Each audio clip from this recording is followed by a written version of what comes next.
गुरु आश्रम सरोदा में श्री शुभवेला पंचांग के 20वें अंक का विमोचन, जिसमें आदरणीय कमलेश भाई शास्त्री के उद्बोधन के साथ में कार्यक्रम के विभिन्न वस्तुओं की झलक आपके सामने प्रेषित है।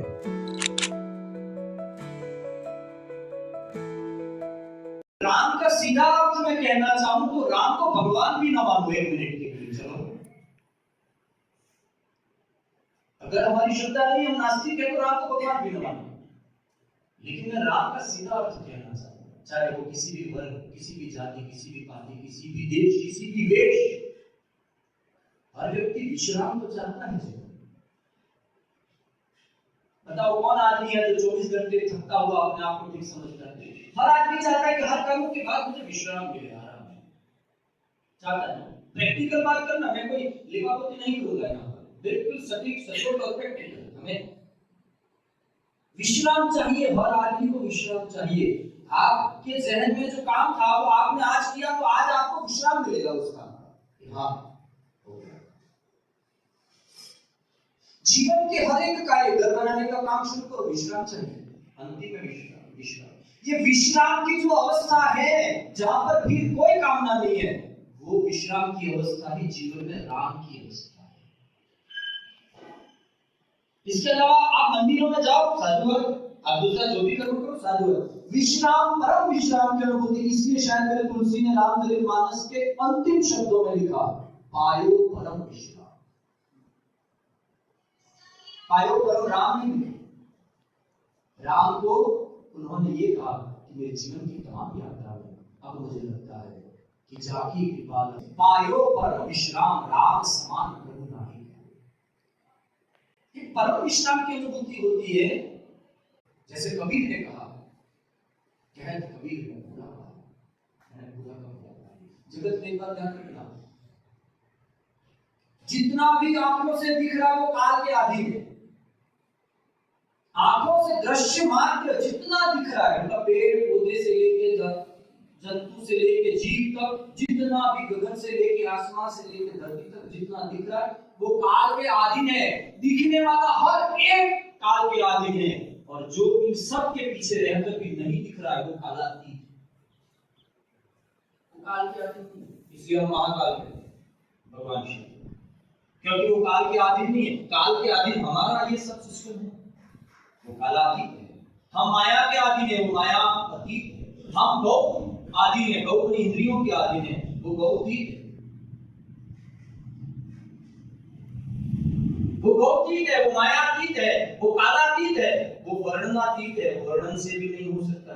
इसलिए तुलसी ने एक जगह पर लिखा, बिनु पद चले सुने, बिनु काना कर, बिनु परम करे के दिनाना, बिनु पद परस तब बिनु परस करे।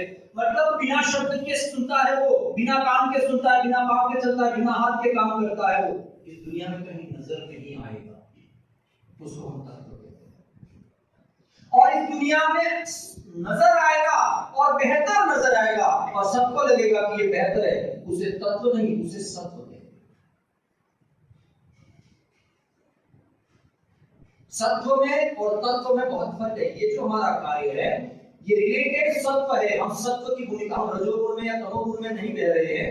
हमारा श्रेष्ठ कार्य है, जगत ने बहुत सराहना की है, लेकिन वो अंततोगत्वा वो सारा कार्य सत्व के अधीन आता है। तत्व बहुत, और ये तीनों चीजें जो है वो गुण है। हर एक मनुष्य में तीन प्रकार के स्वभाव होते हैं, कोई रजोगुणी होता है, कोई तमोगुणी होता है, कोई सत्वगुणी होता है। तमोगुणी उठता ही नहीं है, रजोगुणी बैठता ही नहीं है, तमोगुणी प्रमादी होता है आदमी, बाकी में होगा तो मिलेगा। रजोगुणी बैठता ही नहीं है, 24 घंटा आवाज भी करता है, और सत्वगुणी सम्यक जीवन। तो तीनों गुणों को मिलाकर जीव की दशा निर्मित की है कि इन तीनों में सारा जगत का स्वभाव है, लेकिन है आखिर तीनों गुण के अधीन, और परमात्मा गुणातीत,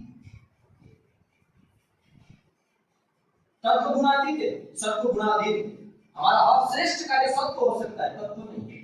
लेकिन एक बात कहना चाहता,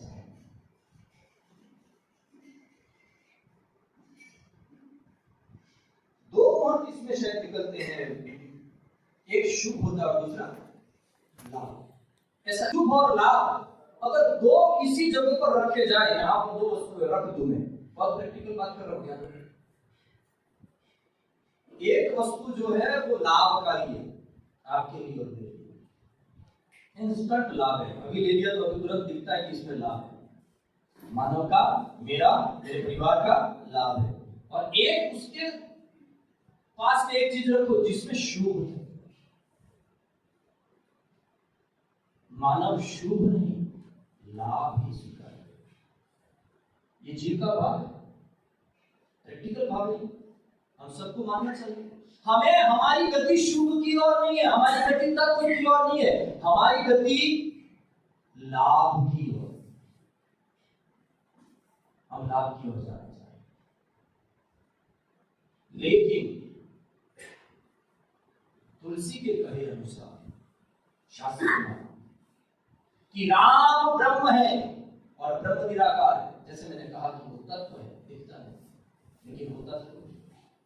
राम ब्रह्म और ब्रह्म कहा तो ब्रह्म निराकार है।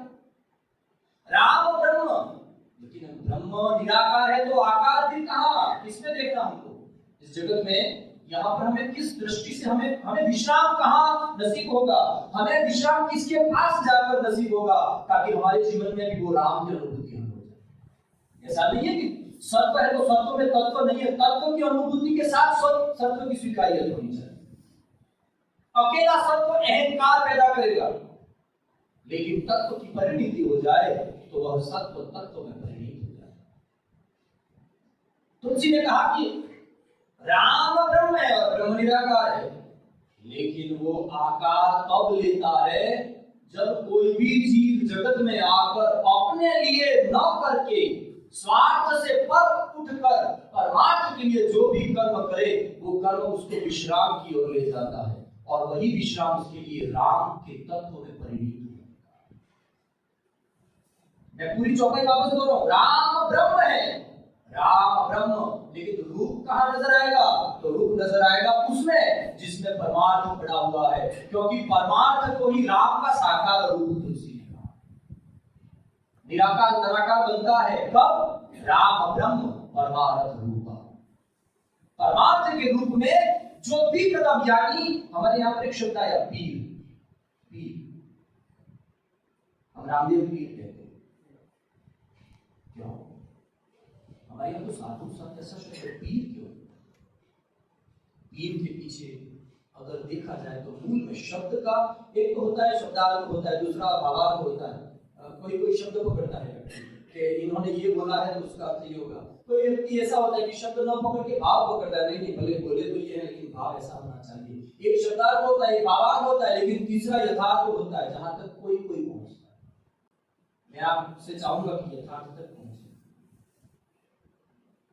वाणी एक विलास है, अंत तो वैभव, इसके वाणी के साथ विलास शब्द लगा है, वैभव है वाणी का।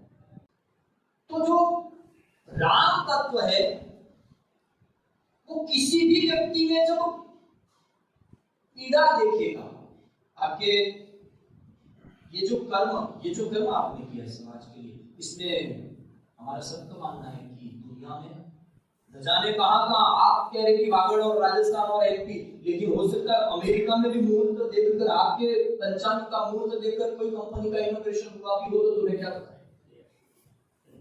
इसकी नोंद कहाँ है? आपने तो जहां दी है उनकी नोंद आपके पास है, लेकिन अस्तित्व ने खुले हाथ से कहां उसका उपयोग किया है, उसकी नोंद आप कहां रखोगे? परमार्थ के कार्य में दूसरे का हित हो। अभी आपने कहा प्रजा बढ़ाने हिंदी का, इसको कितना समय देना पड़ेगा, इसको कितना सवारना पड़ेगा, सजाना पड़ेगा, और फिर इसमें कितनी बड़ी चैलेंज है कि दुनिया में कोई आदमी ज्ञानियों की कोई कमी नहीं है। कोई भी ज्ञानी आकर आपको कुछ भी बोल देगा, ये तो ये होता है, आपने ये कैसे